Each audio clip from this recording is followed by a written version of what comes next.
Just look at that visual. You can see, can you see in the bottom of your screens? There are people rushing for cover by then. These are buildings made of cement, but it trembles like a pack of cards, and with the water gushing, takes them all away toward, of course, the situation, as we can see, only turning worse, swept away within seconds. We're, of course, hopeful and praying that more and more people are rescued, that all of them are safe, but the situation looks worrisome. This is the latest on your screen. Look at the sludge. The mud, the gravel that has now flattened what was once a village. A village thriving where there were, of course, local residents, but there were also homestays, camps.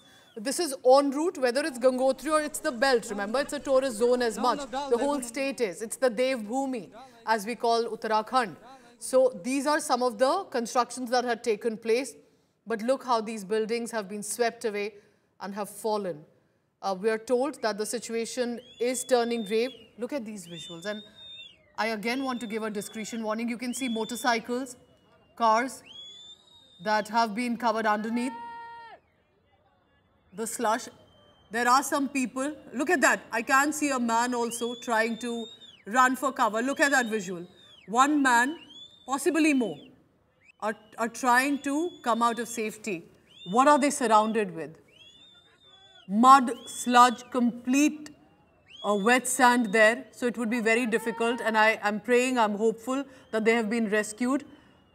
There are people you can hear in the background who perhaps are on a higher pasture. They are shouting.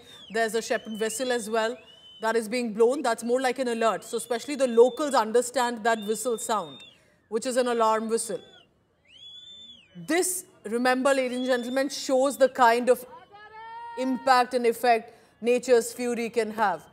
Whole villages flattened. And because I've reported earlier as well from Uttarakhand's landslide situation, I can tell you that nature's fury can turn so worse that once thriving villages look like flat ground. Families wiped away within seconds.